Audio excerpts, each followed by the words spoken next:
ये हैं अश्विनी उपाध्याय। एक्सीडेंटली ही हैज़ बिकम नाउ एडवोकेट। इन्होंने कोई चोरी या डकैती नहीं की है। देश प्रेम के चलते ये तिहाड़ जेल की यात्रा भी कर चुके हैं। देश के लिए ये कुछ करना चाहते हैं, ये बहुत अच्छी बात है और देश के नागरिकों को ये इंस्पायर करते हैं कि वो देश के लिए कुछ अच्छा करें, देश में कुछ परिवर्तन लेके आएं, जिससे देश का उत्थान हो। इनकी पीड़ा यह है कि उत्थान होता हुआ इन्हें दिख नहीं रहा है। जो है उससे ये सैटिस्फाइड नहीं है, ये एक परिवर्तन लाना चाहते हैं। तो सवाल ये है कि इसके बाद ये मोदी की भक्ति में क्यों लगे हैं। इनके यूट्यूब थंबनेल में मोदी जी ने ऐसा किया, मोदी जी ने ये किया, मोदी जी के प्रति एक भक्ति, एक समर्पण ये क्यों दिखा रहे हैं जब ये मोदी की नीतियों से सहमत नहीं है। तो ये अपने आप में एक बहुत बड़ा क्वेश्चन है और एक मिस्ट्री भी है। अश्विनी जी ने जैसा देश प्रेम देश के सामने रखा है, वैसा देश के राजनेताओं में देखने को नहीं मिलता है। किसी और से अपेक्षा करने के बजाय बेहतर होगा कि वो खुद की एक राजनीतिक पार्टी बनाएं और लाइक माइंडेड लोग उनके साथ में आएं और देश को एक नए प्रगति के रास्ते पे लेके जाएं। क्योंकि किसी और से ये अपेक्षा करना, आशा करना कि वो ऐसा कर दे, ये एक फिजिबल अप्रोच नहीं है। वो तो खुद ही एक प्रैक्टिकल पर्सन है। He must understand this thing. क्योंकि अपेक्षा करने से कुछ नहीं होगा। अश्विनी जी मिस्टर मोदी से अपेक्षा करते हैं। यदि ये अपेक्षा करने से कुछ रिजल्ट हाथ आ जाते तो वो क्यों नहीं राहुल गांधी से अपेक्षा कर लेते हैं, क्यों नहीं ओवैसी से अपेक्षा कर लेते हैं, क्यों नहीं लालू यादव या उनके पुत्रों से अपेक्षा कर लेते हैं। अपेक्षा करने से कुछ हासिल नहीं होगा। वो चाहते हैं ज़्यादा से ज़्यादा वीडियो को शेयर करें, लाइक करें, 10 व्यक्तियों में इस वीडियो को शेयर करें। क्या इससे देश में परिवर्तन होगा? परिवर्तन करने की ठेकेदारी जुडिशरी के हाथ में है इंडिया में। जुडिशरी इस मामले में साइलेंट क्यों है? उसका क्या पर्सनल इंटेंशन है या मोटिव है कि वो देश में परिवर्तन नहीं करना चाह रही है, इन बुरे कानूनों को चेंज नहीं करना चाह रही है? जो कानून घटिया हैं उन्हें क्यों ना चेंज किया जाए? जुडिशरी यदि judicial standards and accountability bill को इम्प्लीमेंट नहीं होने दे रही है, तो कुछ अच्छे कानून को भी वो साथ में लेके आए। जो घटिया कानून है उन्हें चेंज करे, अमेंडमेंट लेके आए, इम्प्रूवमेंट लेके आए। जुडिशरी को आखिर ऐसा करने से कौन रोक रहा है? इससे एक इंडिकेशन मिलता है कि जुडिशरी में करप्शन है, भ्रष्टाचार है, जुडिशरी में इन्फ्लुएंस है, कोई है जो उसको सप्रेस किए हुए है।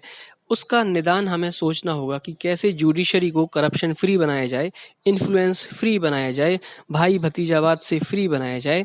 आप बताइए इसका क्या एक लीगल सॉल्यूशन हो जिससे जुडिशरी में ये नेसेसरी इम्प्रूवमेंट किए जा सकें, जुडिशरी को इम्प्रूव किया जा सके, उसको करप्शन फ्री किया जा सके। आपके पास कोई सुझाव हो तो हमारे साथ शेयर करें।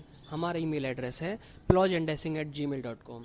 भगवान श्री कृष्ण को कंस के कानून पसंद नहीं आए थे, तो क्या भगवान श्री कृष्ण ने कंस से ये कहा था कि अपने कानून को चेंज कर दो, इनमें परिवर्तन ला दो, तुम्हारे कानून घटिया हैं, इन्हें चेंज कीजिए? क्या श्री कृष्ण भगवान ने ये कहा था कि इस बात को अपने 10 लोगों के बीच में शेयर कर दो, ज़्यादा से ज़्यादा लोगों के बीच में ये घटिया कानून को शेयर करो, इनका विरोध करो, जिससे कि अच्छे कानून आए, परिवर्तित कानून आए, इम्प्रूव्ड कानून आए जो जस्टिस को और एस्टेब्लिश करते हों?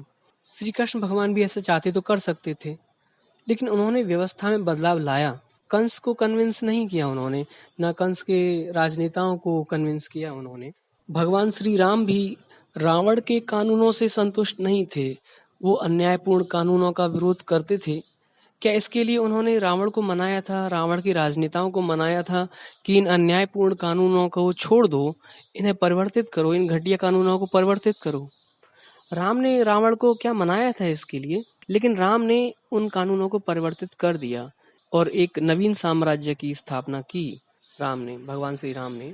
हिंदू धर्म में ऐसे प्रमाण हैं कि जब जब भगवान ने राक्षसों का संहार किया था तो उनके बनाए गए कानूनों से वो जनता त्रस्त थी। उसे उन घटिया कानूनों से मुक्ति दिलाने के लिए ही भगवान ने राक्षसों का संहार किया था। क्या उनको प्रेरित किया था कि आप अपने घटिया कानूनों को बदल दें, इनमें परिवर्तन लाएं? कहने से कौन सुनता है?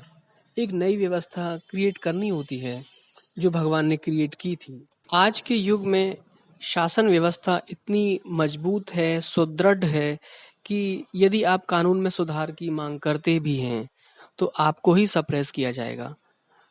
जैसे अश्विनी कुमार को जेल में डाल दिया गया। इस तरह की घटनाएं होती हैं। सरकारें आज भी शक्तिशाली हैं। सरकारें कंस के ज़माने में भी शक्तिशाली थी।